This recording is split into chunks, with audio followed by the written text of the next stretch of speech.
Désormais, suivez-moi sur cette chaîne où je parle uniquement des sujets qui concernent le commerce, les sujets autour du management, de la communication et de l'esprit entrepreneurial.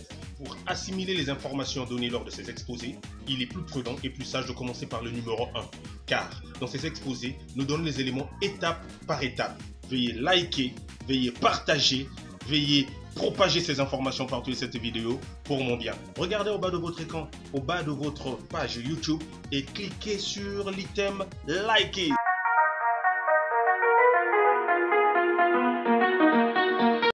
Le chapitre 1 de cette vidéo pose la question de savoir ce qu'est un agent commercial.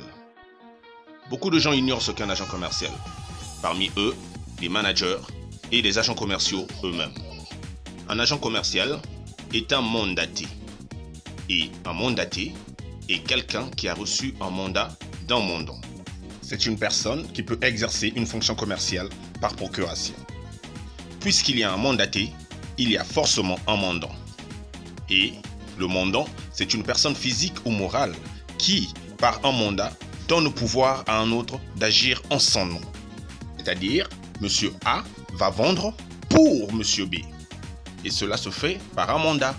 Et qu'est-ce que le mandat ?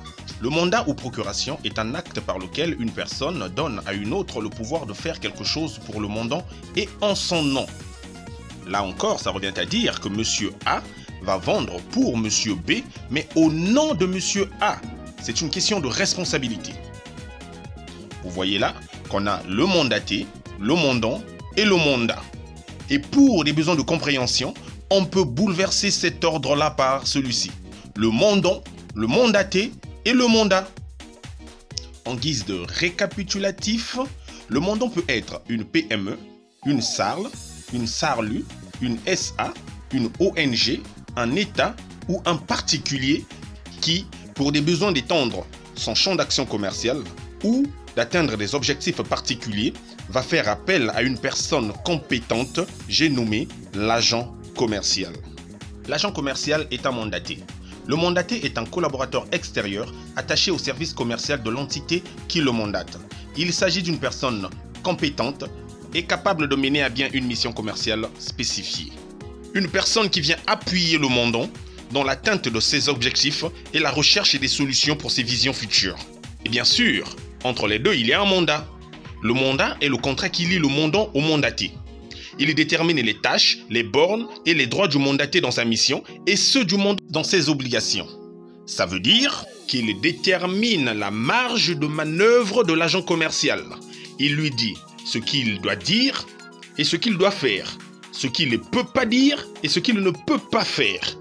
De la même façon qu'il contraint le mandant à respecter ses obligations, qui peuvent être le versement des commissions, l'accessibilité à l'information et la mise à disponibilité des moyens nécessaires pour l'accomplissement de sa mission. L'agent commercial est un mandaté.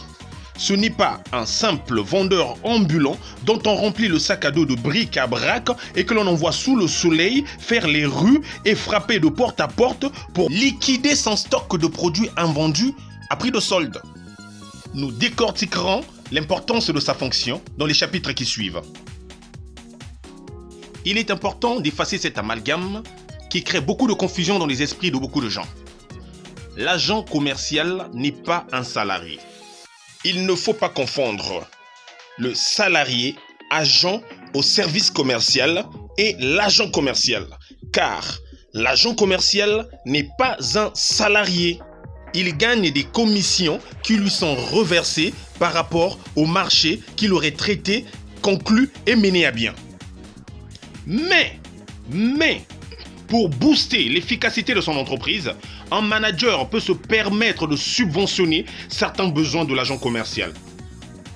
Et ce aussi selon les accords. Il s'agit là des moyens de transport, des frais de communication et aussi pour certaines entreprises, un peu d'argent pour permettre à l'agent commercial d'avoir toujours sa chemise à repasser, un peu de crédit dans son téléphone, de quoi payer le taxi pour être à temps au rendez-vous, etc., etc. Mais ce n'est pas en soi un salaire comme tel. Donc, que les agents commerciaux ne rechignent pas, car un agent commercial n'est pas un salarié. Merci d'avoir suivi cet exposé. Dans le chapitre 2, nous allons parler de l'agent commercial et le marché. Nous parlerons de la capacité de l'agent commercial à saisir les opportunités, sa capacité à se présenter, sa place et son importance encore. Pour des besoins de conférences, d'intervention dans vos sociétés et de formation de vos agents, voici nos contacts. Veuillez liker, partager à tous vos contacts. Merci.